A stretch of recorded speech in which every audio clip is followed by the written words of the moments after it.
I don't need no help. Got rich by myself. Had to burn a little well. Okay, I believe we are recording. 3, 2, 1. Let's go. Hello everybody, welcome to my YouTube channel. My name is Solomon Bar and this video is going to be a post-COVID-19 update. Now before I used to do lots of updates every 3 months. I used to talk about my athletics and what I'm getting up to in the real world and just sort of like, spilling the beans on my YouTube channel. But I haven't done that for a long time and I think this is a very interesting time, a very volatile time, a very life-changing time to be able to do that, because I really enjoy looking back at those videos, looking back at where I was 2-3 years ago, what I was up to, what kind of changes were happening in my life.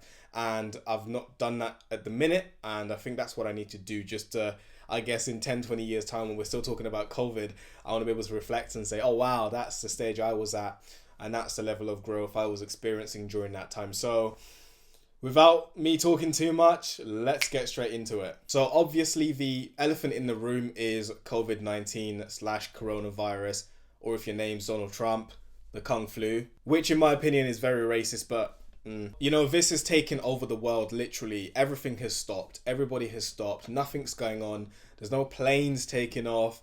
Nobody's going to work. There's no commuting in London. You can't walk out and shake your friend's hands. Like this, where we're living at the minute is crazy. So this video is kind of like my individual experience, what's happened, what's changed, and sort of like, my take on it.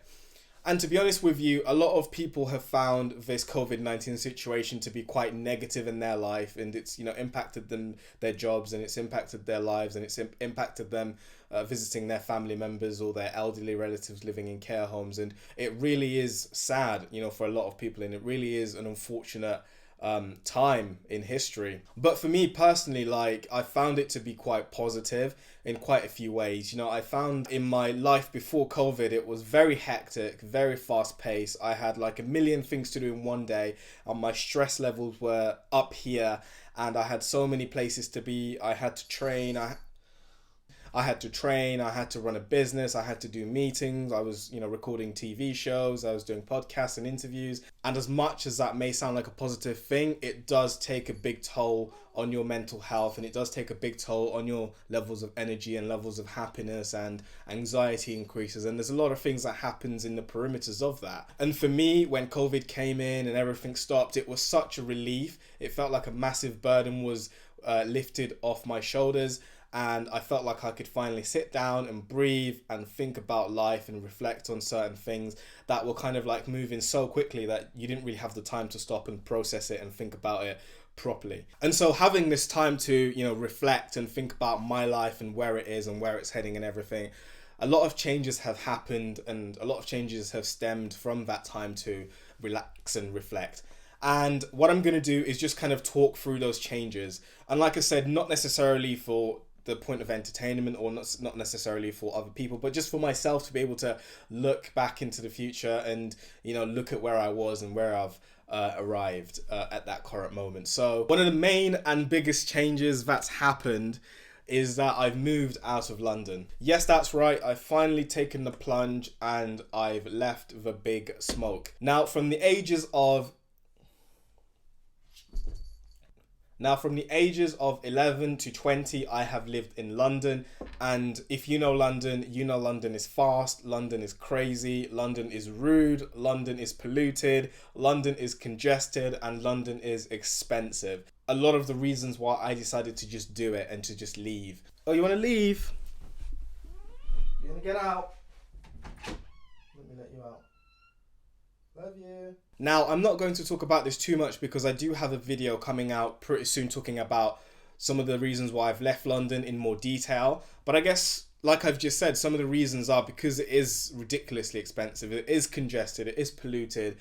And when something like COVID happens, you realize how much of a toll and how much of a repercussion those elements can bring. And I actually described it in a very strange way when I actually left, and when I reflected back onto what London is. I said to one of my friends that London is like an abusive relationship where you don't realize it when you're in it, but when you leave and you think about it, that's when you realize some of the harm and some of the difficulty you had when you were in it. And I guess that is a bit of an extreme way of looking at it, but that's how I felt. You know, there's a lot of pressure living in London. It's so fast paced. You don't get time to think. You are literally living in a concrete jungle. And like I said, with COVID coming, you know, living in a flat, you are not able to isolate as much. You are very close to people. In public transport, you're rubbing shoulder to shoulder with people. There is no way you can keep yourself isolated away from people. And also, like I said, it's very expensive, and you realize you can do so much better with your money when you leave London and decide to commute instead. The video's coming later about why I've left London and why you should consider it.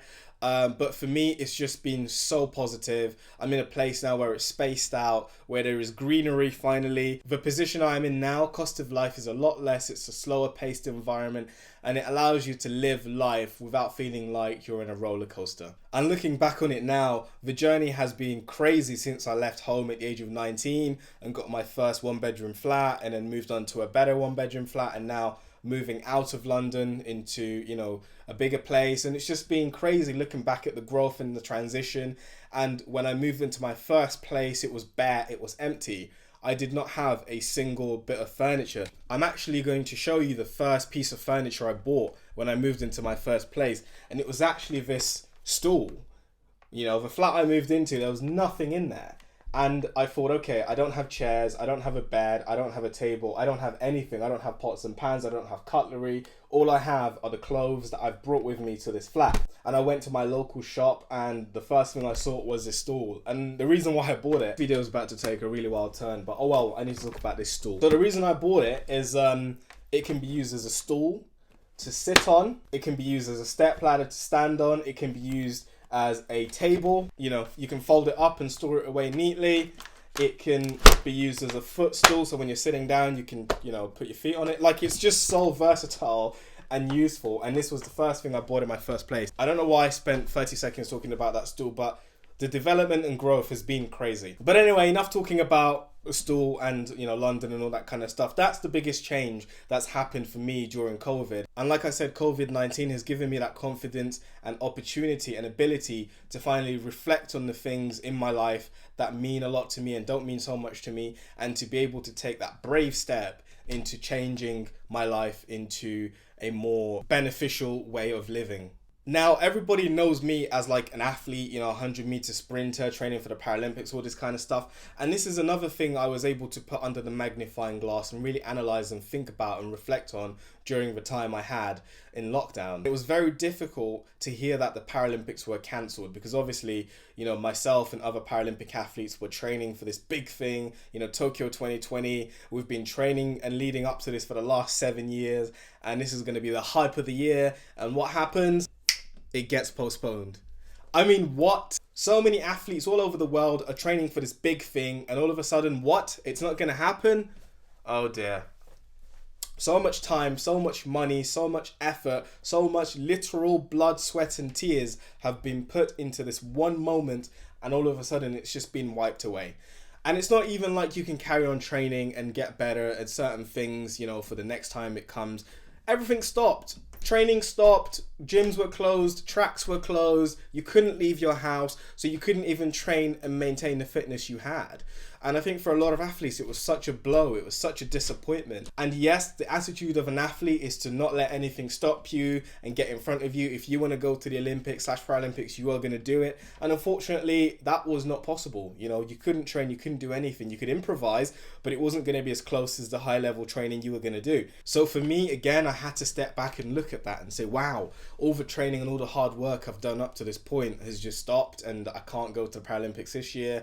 And it's literally, you know, being my vision. And during lockdown, I was able to reflect and look at, you know, the fact that my whole life has been consumed around sport and being the best athlete I could be and trying to work my way to the top. And I kind of didn't live my life. You know, there were so many things I was missing out on: social life, trying out different hobbies, eating certain foods, spending time with family. There were so many sacrifices I made during the time I was an athlete that I realized, you know, wow, I wasn't living life. I wasn't living life to its fullest. I wasn't doing certain things. I've always wanted to, you know, learn to play the piano. I've always wanted to, you know, have a McDonald's. Do you know what I mean? Obviously I could have a McDonald's, but It was just like I can finally breathe and relax and be the person I want to be and not feel the pressure and stress of having to go to training and feeling like, I'm not making those targets and all these like annoying things as an athlete, feeling sore the next day, having a regimented diet, having a regimented routine. And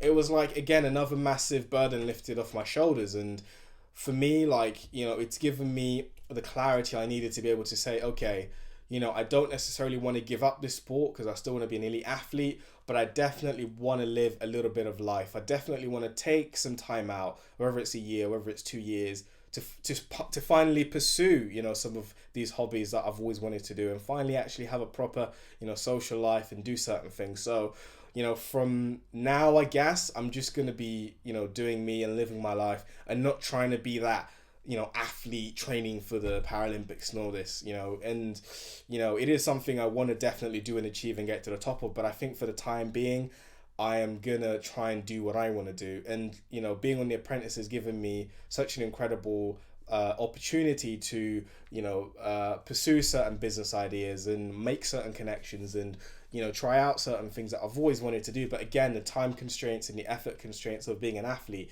just didn't allow it. So yeah, that's the second biggest change that's happened with all this COVID. And for me, it is kind of like a positive thing. Like I can finally, be me and do what I want to do, not have to live in the, busy hustle and bustle of London, and not have to be a, elite athlete, making sure I'm millimeter precise with my food and my time and where I need to be and all this stuff. So yeah, I guess the tail end of that point kind of leads me on to the next one, which is, like I said, business ventures and chasing, different ideas that I've always had but never had the time to. My first one being VBS, Vision Beyond Sight, which is my public speaking, mentoring business. So going into schools and teaching young people about physical and mental health, how to have a better standard of living, how to think more positively, how to set goals in life, how to, achieve what you want to achieve, how to make sure your body is well balanced and look after it and eating the right food, and doing corporate events where I go in and teach about disabilities and talking about, again, mental health and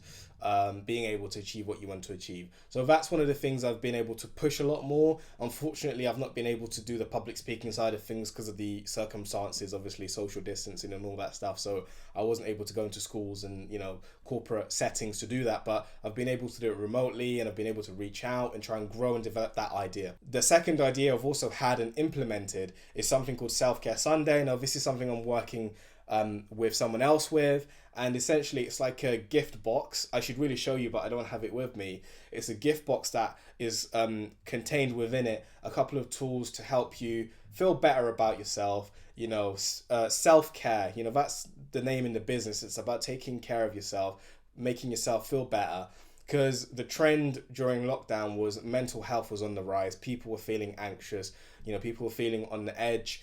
And I feel like they needed something to just gift to themselves or gift to another person that if they opened, would give them so many goodies and treats. I mean, it's kind of simple stuff that mean a lot. For example, there's aromatherapy pieces in there, like wax melts and scented tea lights and incense sticks. And there's, chocolates in there and healthy bars. There's also skincare and shampoos and bath salts and all these kind of stuff, just a little like gift box to just make your day feel better, that you can just take half an hour out and use every individual thing to kind of make you feel better. So that's the other business venture I've had. If you want to check it out, the link is here. So go check it out, grab a box, bish bash bosh.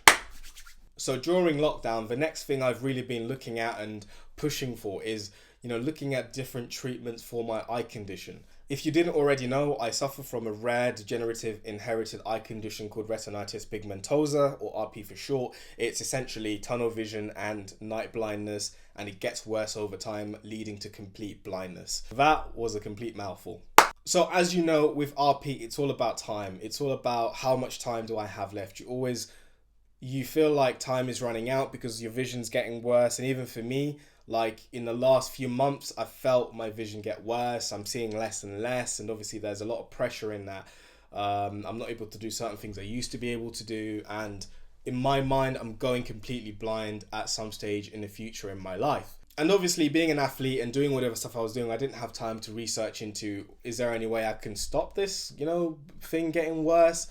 And I've been able to do that. I've been able to look at different treatment options. I've done one 2 years ago to do with stem cells to stop it from getting worse, and that kind of had a little bit of a result, but not enough of an impact for me to, feel like, okay, I'm in a good place. So I've just been looking at so many different options, both Western and Eastern. I've done a little bit of acupuncture. I've heard that has a lot of beneficial impact. It's about increasing blood flow to the eye vessels and increasing nutrition and all that kind of stuff. And it makes sense on paper. So, I've been trying it, and I'm going to carry on trying it and just see where it takes me. If I can improve my eyesight, perfect. If I can save it, perfect. But that's one of the main things I've been able to replace with the time I now have from not again training. The next thing I really want to focus on is just, I guess, a bigger push on social media, on YouTube especially, and Twitter. If you follow me on Instagram, you might realize that I've not been posting on Instagram because I just feel like Instagram is too fake for a lot of the stuff I want to do and a lot of the things I want to say. And I think Instagram is sort of like a platform where it's pictures and videos and it's quick content and quick media, and it doesn't really give you that ability to digest, good information and genuine personalities and all this kind of stuff. So I feel like I'm not really going to be using Instagram, but Twitter and YouTube is a place where I feel comfortable and confident enough to do that. So a bigger push in these platforms, whether it's daily videos, whether it's a vlog, whether it's doing reviews on different things that help me day to day with my eye condition, just my life basically, the life of Soul. I might just call my vlog that. So that's kind of like one of the bigger changes I want to do and push and make more of these videos and connect with a bigger audience of people. So the last thing I want to introduce you to as some of the changes in my life is Pusha, please be in my video. Let me pick you up, please, come on, it's just for 2 minutes. No, please. Okay, alright, I'll just have to show a picture of you. Alright then. Thanks for ruining my video, Pusha. Thank you.